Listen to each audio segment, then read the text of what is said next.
Every veteran has a story of sacrifice, courage, humor, and heartache. Each week, Veteran Story Hour captures these remarkable stories firsthand in the voices of those who've served. Recorded live from the weekly Friday brunch in the Saluda, Virginia studio in Waynesboro, this is more than a podcast. It's a living history, preserving the legacy of America's heroes. You're listening to Veteran Story Hour, Voices of Valor, presented by Saluda, Virginia. Let's begin. There are some stories that do not begin when the recorder turns on. They begin decades earlier, in places most of us will only know from history books, grainy photographs, and names carved into stone. For Tom Thompson, the story begins as a young man in uniform, first in the Army and then in the Air Force. A medic, witness, a man sent into the long shadow of Vietnam, where the work was measured not in politics or headlines, but in seconds, blood, fear, and the terrible arithmetic of who could be saved and who could not. Tom served at Bien Hoa. He treated the wounded, flew evacuation missions, worked with villagers and cared for children in terrible circumstances, and carried home the memories that war does not leave behind. He knew and fought with men like William H. Pitsenbarger, the Air Force pararescueman whose courage would eventually earn him the Medal of Honor. He saw sacrifice up close, not as an abstraction, but as a face, a voice, a decision made under fire. This episode is not easy to listen to, but it's not supposed to be. It is about service, trauma, memory, and the cost paid long after the war ends. It is about PTSD, about family, about the veterans who still gather to help one another survive what they carried home. And it is about a man who has spent his life remembering others, so their names and their stories do not disappear. Ladies and gentlemen, Tom Thompson.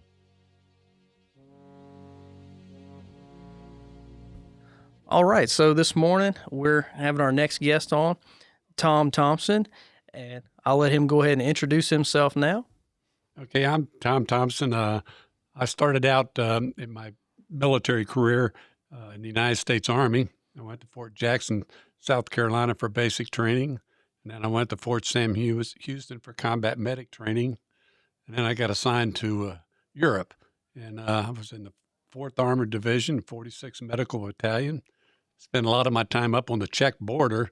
That was our main objective, was protecting the border from the Russians, which we were expected to slow them down if they ever decided to come across that border.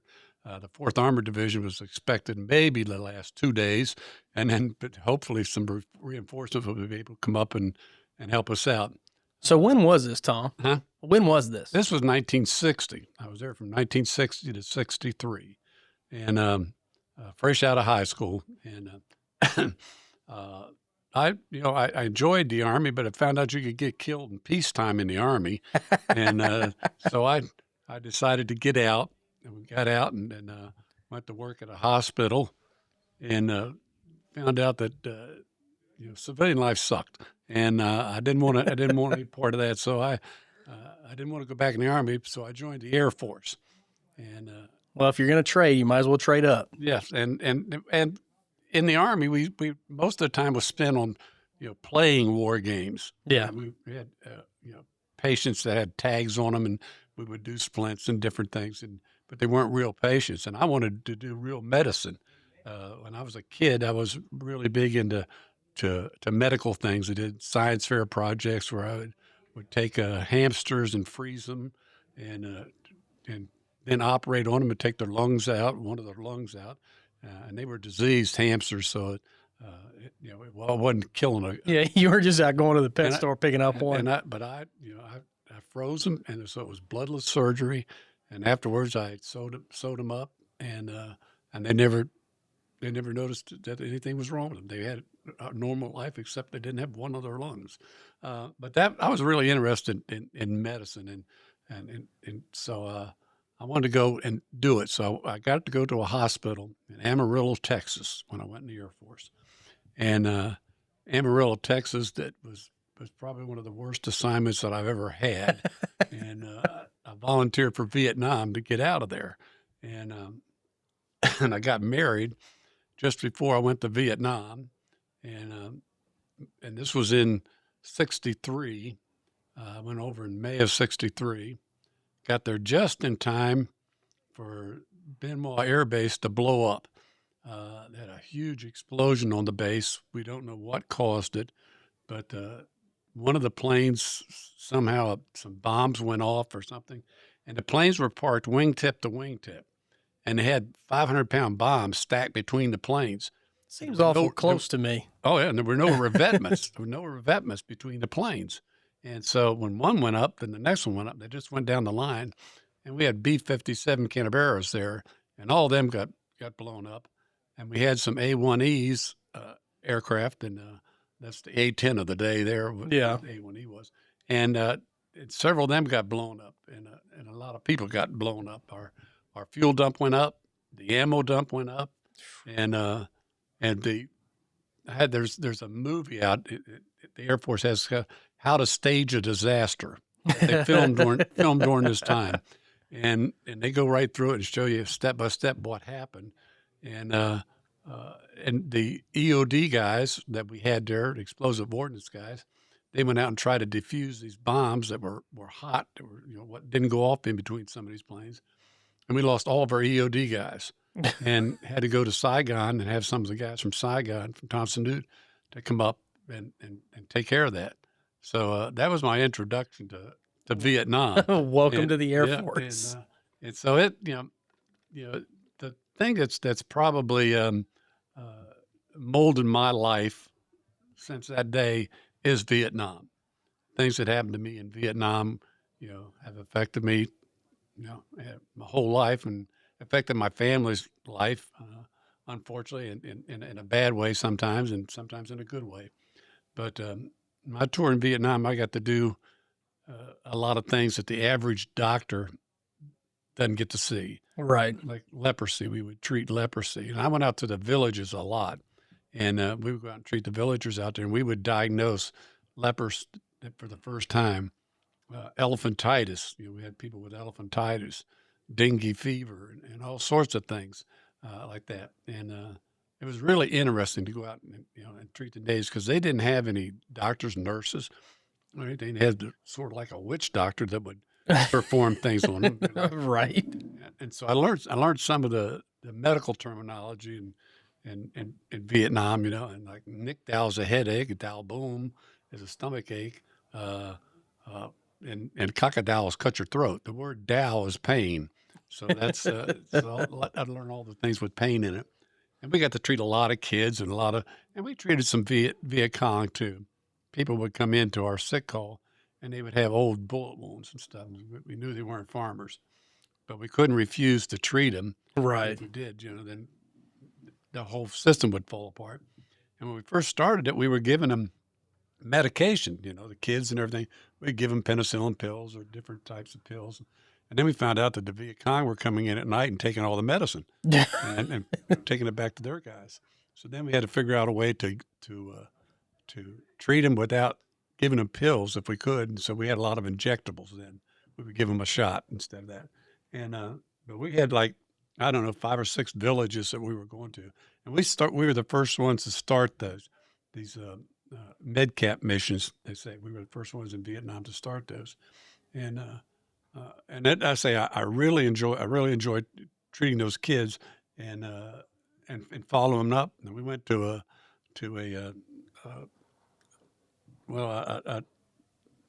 I don't know. The place was run by nuns, and with the kids that were in there, their parents had died, or their parents had been captured or their parents were missing.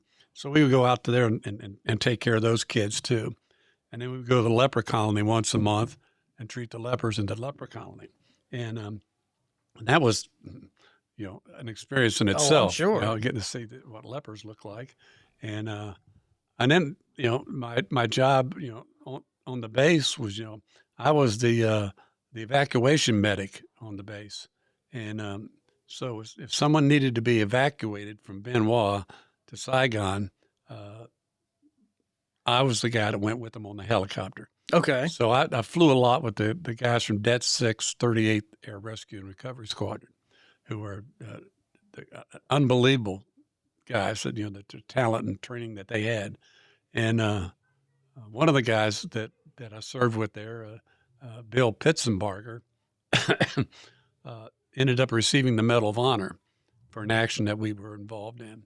And the Army is one unit, Charlie Company, the Big Red One, I think it's 16th Infantry, were surrounded, and they called in for evacuation, and the Army wouldn't go in. The Army said it was too hot, and at that time in 65, the Hueys, I don't know if later on after I left, but the Hueys did not have a hoist on them.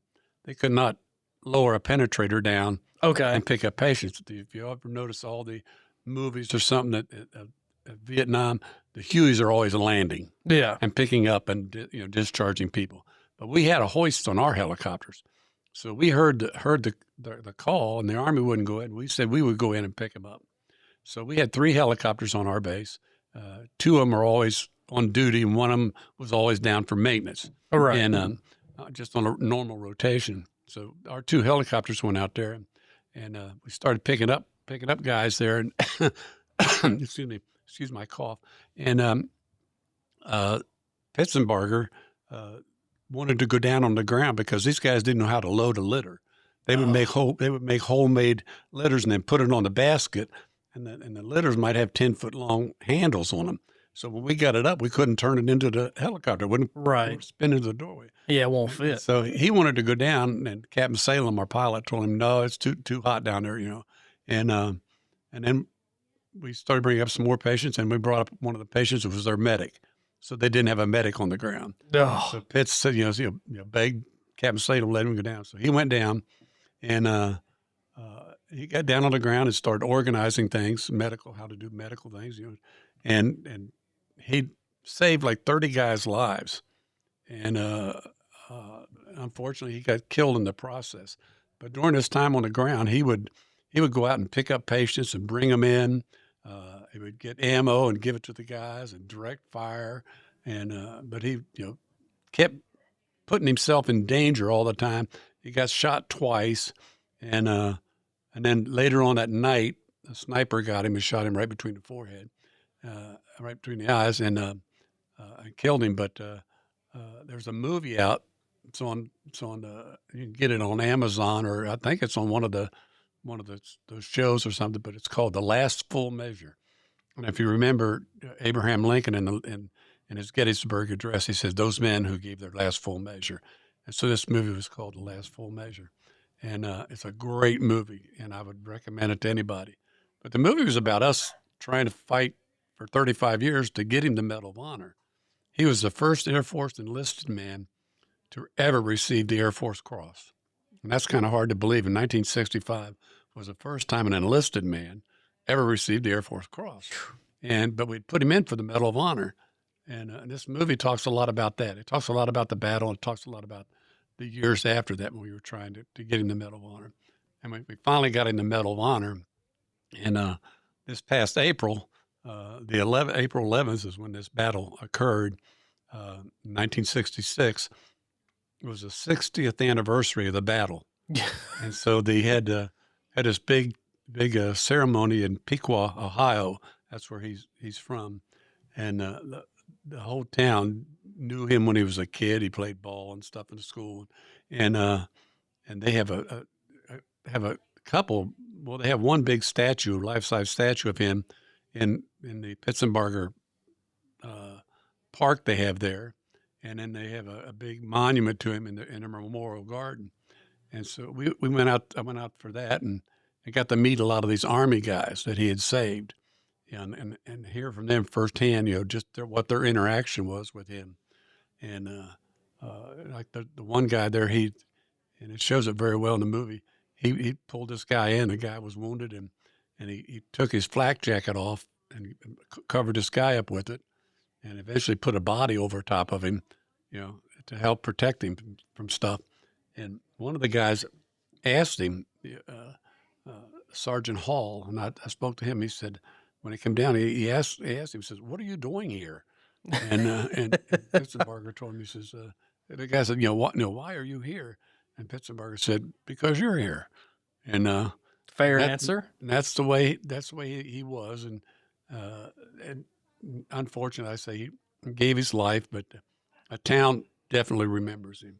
And I taught ROTC for 16 years, and every kid in my ROTC class knows about Bill Pitsenbarger, and the Air Force knows about Bill Pitsenbarger. He was still the only PJ to ever receive the Medal of Honor.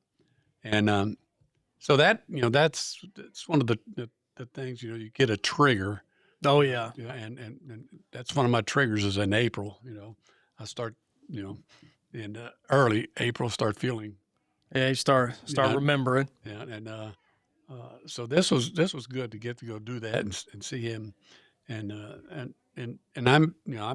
I go to weekly sessions for PTSD, and I'm 100% disabled for PTSD, and but the things that really, some of the things that really got to me in Vietnam that affected my life and still do, is I don't know if you've ever seen the picture. There's a picture, a very famous picture. It was a Pulitzer Prize picture of a little girl running out of a village in Vietnam, and she's all burnt, and the village is burning behind her. Yeah, I've seen the picture. Yeah, and I met that girl at the Vietnam Memorial. Oh, wow. And but that's my picture that's in my mind, was this same picture of a little girl and a little boy about the same age, about 10 years old, 10 or 11 years old. And both of them are standing in the road, completely burnt. And what had happened was their dad had them go down in our EOD dump where there was, old bombs and stuff, and dragging out the brass canisters. And they grabbed a hold of a napalm canister that still had gel in it, and it ignited. Oh, and, man. And so when I got there, we had two ambulances, and I got one and did a trach on the little boy, and then we went over took the little girl over to the 173rd Airborne, which had an aid station on that side of the base, and we were doing a trach on the little girl, and these guys were telling me what had happened, that the dad had put him down in there and stuff, and so I'm, this, it's kind of hard to say this to people, because it's not a pleasant thing to do, but I had a hold of the little girl's head, and I was holding her head back and trying to, so the doctor could do the trach, and her eyes were they were dark yellow. They were all burnt out. And you could tell she's trying to scream, but she couldn't scream. And her skin is just sloughing off in my hand. I couldn't really hold her head to her because her skin kept peeling off. And her dad was standing over there, and I told one of the Army sergeants, I said, you need to get him out of here. He said, it's okay. He said, he's just got a few splatters on him. He says, we're taking good care of him. And I said, no, you need to get him out of here. And he said, don't worry, he'll be okay. And I said, no. I said, what I'm trying to tell you is when I let go of this little girl, if he's still here, I'm going to kill the son of a bitch. Yeah. And the guy looked at me funny. I said, I'm serious.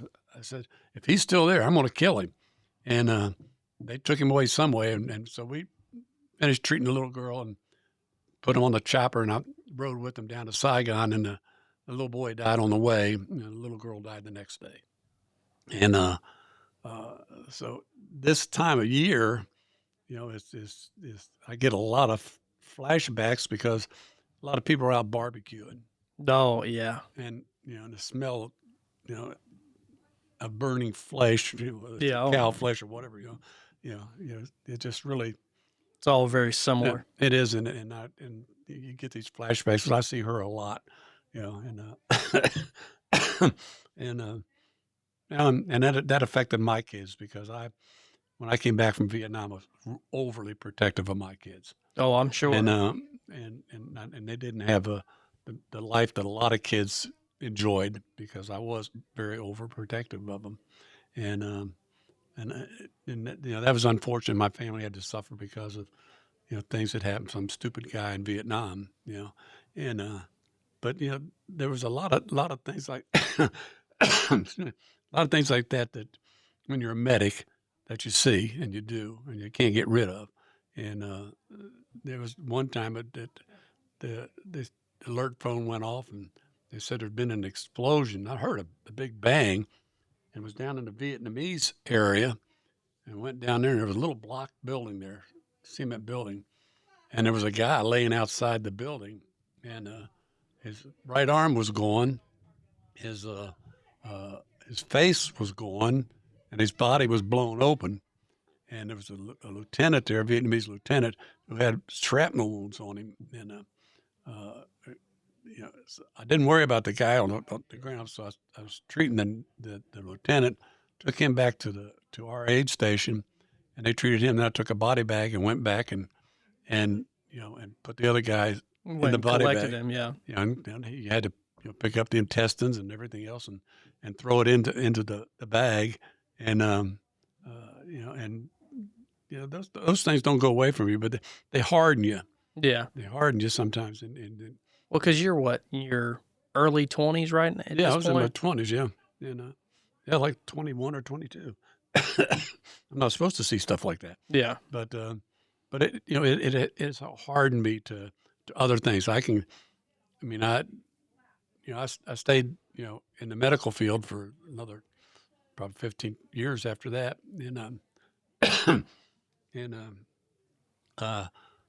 I love trauma. I really enjoy trauma. I enjoyed, and I'm very good at it. I'm very good at handling trauma. And but in Vietnam, that was, like go back to when the base blew up. There were we had to tell everybody on base, that if you find a body part, as they're blowing all over the place, bring it to us. Yeah. And they would bring them down, and we would collect whatever it was, hand, or leg, or whatever piece of flesh, and what we did at that time, and a lot of people didn't realize it, we had so many guys missing. Say like there was, 10 guys missing. Okay, so you take the body parts that you have and you weigh them, what you've collected, and you divide them into 10. Put in a bag and send that home for this guy, this guy, this guy. It might not be their body part. There might be 3 hands in there and stuff. Oh, yeah. But it's just equal weight. That's what we try to do and send it home. And, mark, do not open.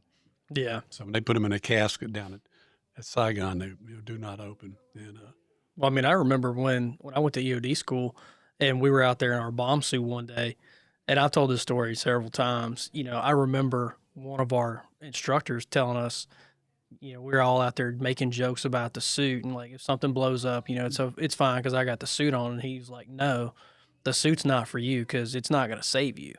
And we were like, well, what do you mean? And the general gist is the suit's for your mom so we can pour your body into a bucket and send it back to her. Yeah, that's probably exactly right. And that's what, I say these guys, EOD guys, a lot of them were missing. Yeah. Because they were right next to those 500-pound bombs when they went off. And so there was a lot of stuff like that. And when I came back from Vietnam, I was stationed at Andrews Air Force Base.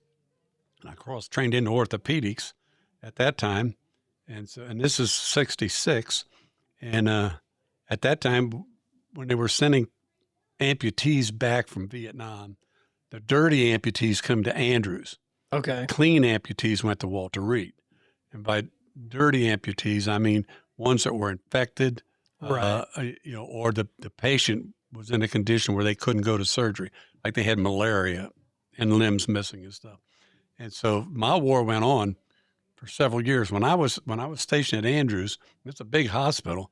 I was the only guy in that hospital that had ever been to Vietnam, and none of them ever knew what Vietnam was or what we were going through there. But they soon learned when we started getting a lot of those amputees and stuff in. Oh, I bet that was a interesting experience for those guys. And I mean, at least they have you who can teach them. Right. And yeah, that's a, I remember when I first got back, I went over to the admin office, to check in the base, and I was sitting there and gave the guy my record, and I'm standing there, and this chief master sergeant comes up, and I've got a chest full of ribbons. Oh yeah, and he's got like four maybe or something. And he looked at me, and he said, "Where'd you get all those ribbons at?" And I said, "At the BX, Sergeant." He said, "Did you buy them or did you earn them?" This is my welcome home. Yeah, right. And I told him, I said, "No, Sergeant, I earned them." And he said, "Let me see his record." And he got my record, looked there, and I guess he got to that part. And all he said was, I would expected, good job or welcome home or something. All he said was, "Huh," and threw my record down and walked away. And so that was the start of my welcome home. Yeah, right. And that was an Air Force guy. Welcome back to the States. Yeah. And so it was a big adjustment for me. But those other, like I say, poor guys that were trying to adapt to treating these guys. Like we had one guy that came back that had malaria. That's the reason we got him. He was a triple amputee, had both legs missing, one above the knee, one below the knee, and then his left arm above the elbow. And he was a Marine corpsman or Navy corpsman, had been in country one day, and this happened to him.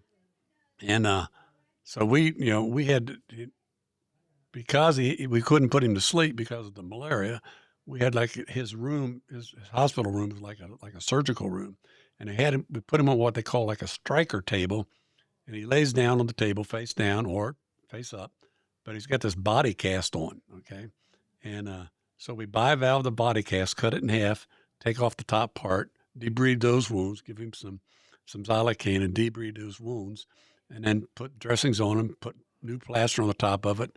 Flip him over. Do the same thing on the other side. Next day we do the same, just kept rotating him around and cleaning. And I think one of the happiest days of my life was when the anesthesiologist came in and checked him out and said, he's okay. He said, he's good to go to surgery. And we took him to surgery and put him to sleep and got out the scrub brushes and went to town and really cleaned him up good. And one of the saddest days was we had to send him to a VA hospital from there because the VA hospitals were just horrible. They were horrible at that time. And we had to send him to that. But there's another story that is kind of funny. I don't know. I guess I can tell you on a podcast. But you can say anything you want, Tom. This guy had came in and he had stepped on a mine, but it had blown his penis off, and so he's in there, and we're taking care of him and stuff and on, and so we sent him downtown to a plastic surgeon, and he goes down there and he comes back, and I said, "Well, how'd they go?" And he said, "You wouldn't believe this." And I said, "What?" He said, "They said they're going to be able to help me. They have to build me a new one." And I said, "What? That is amazing." He said, "The funny part is," he said, "the doctor is going to do it is a female doctor." And I said, "Oh, gee." He said, No. He said, "That's not the funny part." And I said, "Well, what's the funny part?" He said, "Her name is Dr. Sugar." I just cracked up. But he was there with us almost a year, getting all these treatments done. And while you're in the hospital, you're still in the combat zone. Yeah. So all the money you were making in the combat zone, you still get paid that. And so when he got discharged after a year, he had enough money saved up. He went out and bought a brand new Pontiac Firebird, There you and, go. So but there was a lot of stories like that. Some POWs that after the war was over, I treated some POWs that came back, and most of them had leg injuries. Yeah, from stepping parachuting on. out, and so we're trying to take care of them, get them the proper footwear and stuff. One guy had, I don't know, he had like 3 or 4 inch leg discrepancy length, and he wanted us to give him a pair of tennis shoes. We can give him boots or we can give him shoes, but I said there's no regulation that says we can build you up a pair of tennis shoes. Yeah. So he was really upset. So I called the Pentagon up, and I talked to somebody down at the Pentagon, And I told them, I said, we ought to be able to do something for these guys. You know, so Yeah. they want to stay in shape. And I said, they're still on active duty. And so they changed the reg and to where we could give them tennis shoes, or have the prosthesis, build them a tennis shoe. And so that was a good thing we got that done. Heck yeah. And but anyhow, so that was after I left there, I got orders to go to Germany, and went over to Germany, and I was a NCOIC of the orthopedic clinic in Germany, and I was there for 4 years, and then went to Hale Air Force Base, was the NCOIC at the clinic there. And then from there, I went to Shepherd Air Force Base in Texas, and back to Texas. And I was going to say, here you go, back. I got there, and I got promoted, and so I went down to put in for a transfer because I wanted out of Texas. And they said, well, no, with this rank, there's only 4 hospitals you can go to, and they've already got Master Sergeants there. He said, so you'll be here for at least another 3 years. And I said, I had my 20, and I said, no, I think I'm going to go to Home Air Force Base, West Virginia. Right. It's like, so no, we're good here. And so I did. And so when I came back, I worked with a doctor up at WVU that I had worked with in the military. As a matter of fact, when he was an intern, I taught him how to put on casts. And now he's the chief of orthopedics at WVU. There you and he go. kept begging me to come to work for him. So I went up there and worked for him for a while, and then went and worked for a doctor in Elkins for a while. And then I went and taught ROTC, junior ROTC in high school. I did that for 16 years. So I wore the uniform for 36 years. Very. And didn't know what to do when I had to wear civilian clothes every day. Right. I had to make a choice in the morning, And but all in all, I would say that that I really enjoyed my time in the military. There's things, like I say, that affect me the rest of my life. And I'm dealing with those things still today, and trying to help other people, that have problems or lingering problems. But I went through the PTSD programs that they offered, and I spent 2 times in the hospital, once up in New Jersey, which is really great PTSD program they have up there in New Jersey. And what they do up there is they really try to break you down. And you do. They break you down several times to really bring up everything that should happen to you and stuff. And then I went that was for like, I think a month or so. Then I went down to Martinsburg to their VA program, the PRP program they call it there. And I did that for 6 weeks, I think. And so, I got some help and stuff, and things started getting better, but like I say, I still go once a week. There's a group of us that meet, and with PTSD, we help out each other. We don't have we don't have a VA help. Yeah. Because you can't get it. You really cannot get good help from the VA for medical care in this area. Now, I know up in Martinsburg, when I lived up there, we had a vet clinic there, and they had all kinds of programs at vet clinic. They don't have anything. They got a clinic out here that treats you, but this vet clinic was mainly for people with problems. Yeah, and the one here is more like a primary care clinic. Yeah, and they do have a psychiatrist out there that's pretty good, but he's so booked up, you can only see him like once every 6 weeks or something, and a lot of us have to be seen more than that. And I just met with one of in our group the other night, and suicide was on the table, and me and one of the other guys, which oh yeah, we worked with this person, and and hopefully we were able to help him out. But that's we're not trained psychiatrists or psychologists. We've just been through it. Yeah. And Well, I mean, I think that I won't say that being a medical professional in a specific area, whether it's psychology or anything, I also think there's a specific limitation you have unless you have been through a scenario that there's only a certain lens you look at that through versus other people who have been through that situation can kind of give you different insight, can help you in a different way just outside of like just a literary knowledge. Yeah, right. when I was up I was up Martinsburg, the group we had there, which was really good. And we had this one nurse from Vietnam, who went to school, and we got her counselor, or she was a psychologist. And so she ran our PTSD group up there.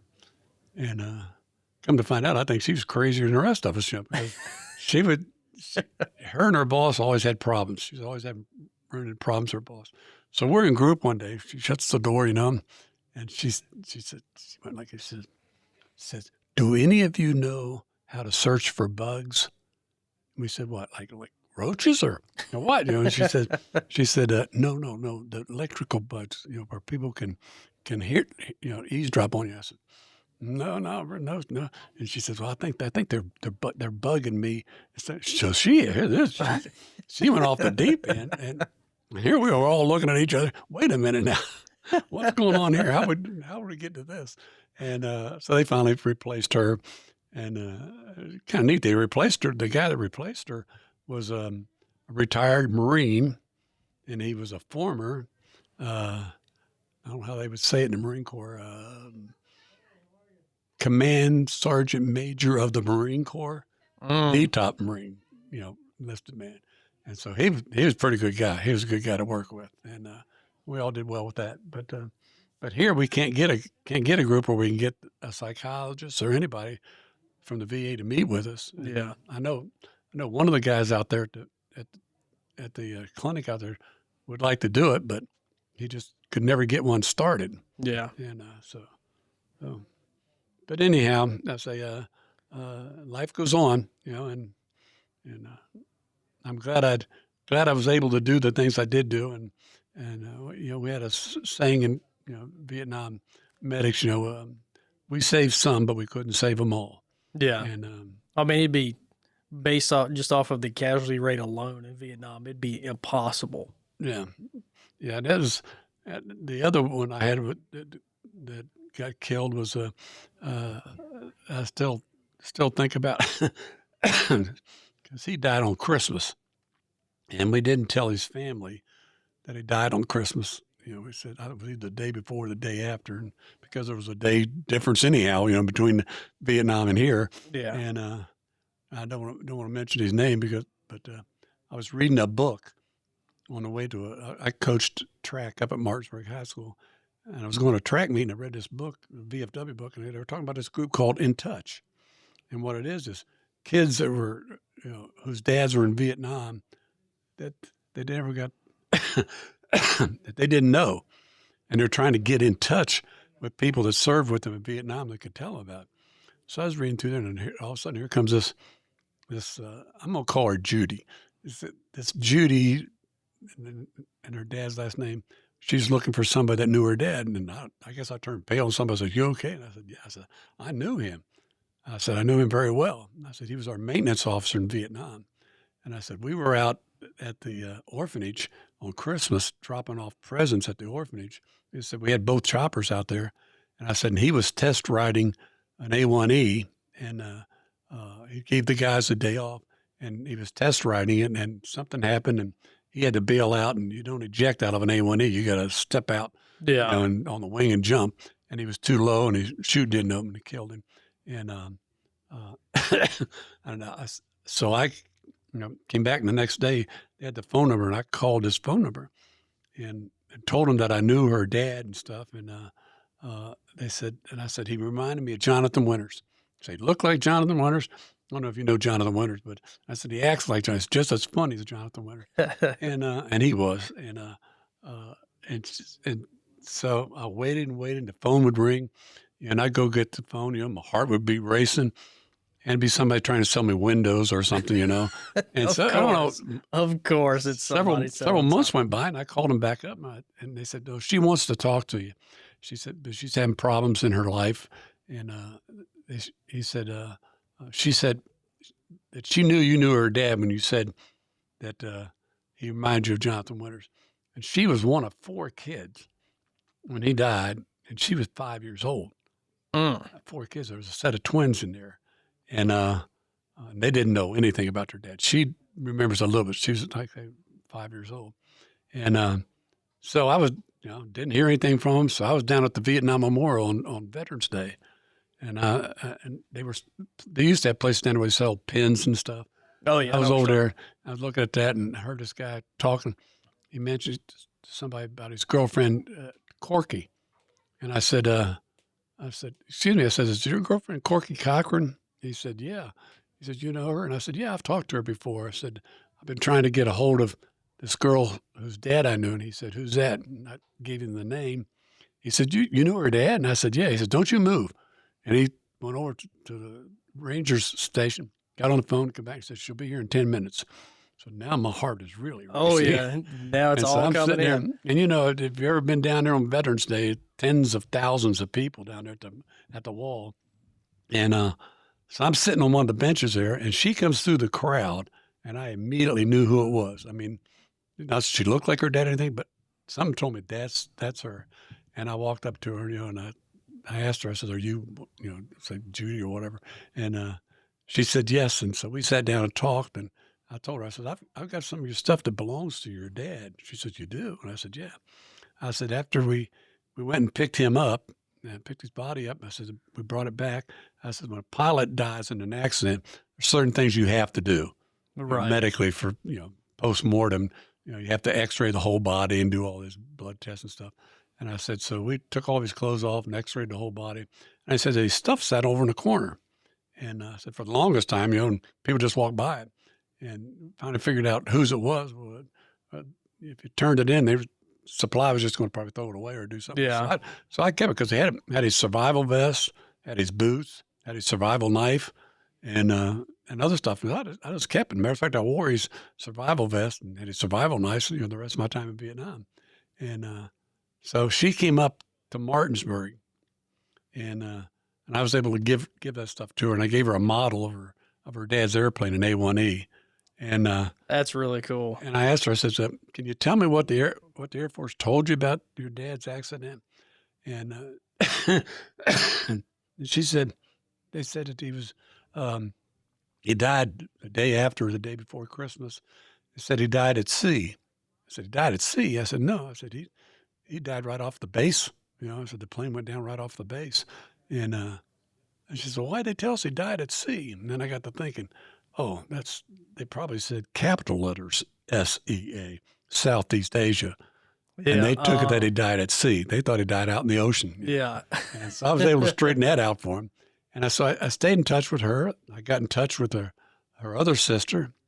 And I got in touch with one of the grandkids, which I still stay in touch with.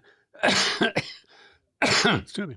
And so that's kind of neat that you get to do that, and help those people up. That's a cool. So how long did you actually keep up with his stuff before you gave it to her? 40 years, maybe. Because like I say, it took us 35 years to get Pitsenbarger's medal upgraded. Upgraded to the Medal of Honor. So yeah, it's probably about 40 years. So you're just moving around all over the place, just carrying this box of stuff with you? Yep. And it ended up right near her. Hey. Fate has a way of doing things. But it was that was really neat that I got to do that and still stay in touch with me, especially at Christmas time. I'll always send her a message or something to talk to her at Christmas time because I know it's a hard time for her, and her mom never really recuperated from it. Her mom became an alcoholic, and this is kind of neat. I didn't know this, but her mom is buried with her dad in Arlington Cemetery, and her brother is buried with them at Arlington Cemetery. Her brother died.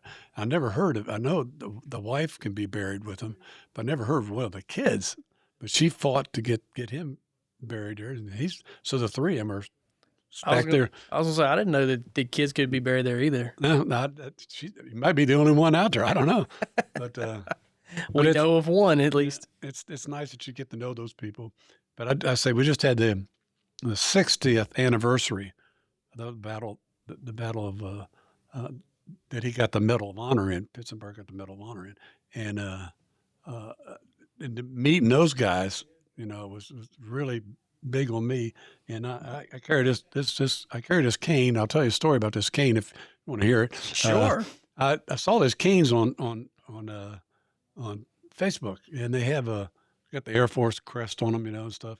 And so I ordered one, and they have an inscription on them, and so I ordered one of them. The girl called me up, and this is a veteran group down in Texas that makes these, and she said, "You didn't tell us what inscription you want on it." And I said, "Well, I want the inscription you had on Facebook." She said, "Well, that's just one that we pulled off the shelf or something." I said, "You don't know who that is?" And she said, "No." I said, "That's a good friend of mine that I flew with in Vietnam." I said, "Who was a Medal of Honor recipient." And she says, "Are you kidding me?" And I said, "No." And so I got the cane with which says, William H. Pitsenbarger, July 8th, 1944 to April 11th, 1966. And that's the way it came. And but she said, "Well, I'm going to have to tell the guys." I said, "Yeah, please do." But there's been a lot of things that have been named after him in the Air Force, several buildings. They even named a ship after him. And I didn't understand this. Why are they naming a ship after him? He's Air Force. But now somebody told me, I don't know if it's an Air Force ship but what it is, it's a standalone ship that they have around the world full of bombs. Oh, okay. So that they can, if something happens in the world, they don't have to, start loading them and stays and bring them over or try to get them in a plane. They got these ships and they just go.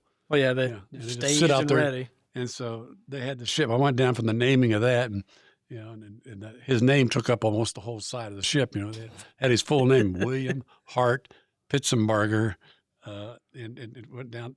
Our staff sergeant, William Hart Pitsenbarger, and I've been to several dedications, other things for him, and so that keeps me sane. I think just keeping him alive, and so. I was going to say, it sounds like he's going to be infamous forever. No, he will be. He will be. And you even mentioned your name to him, anybody in the Air Force. And, oh, yeah. They have to know about him to get promoted. He's on their promotion test. So it's like Sergeant Audie Murphy in the Army. That's right. Absolutely. Yep. So. All right. Well, thank you, Tom, for being here with us. I appreciate you coming and hanging out with me for a little while. Well, I appreciate you asking me to do it. I didn't know how it would do, but I'm glad we had a chance to talk. Anytime I can get stuff off my chest, and there's only certain people you can talk to. Oh yeah, there are. And I'm just looking at you in this room, you and me, but I'm sure other people will listen to this. Oh yeah, and so maybe they'll get something out of it too. I'm sure everybody who listens gets something out of each one of these. Yeah. Well, thank you very much. Yes, sir. Thank you.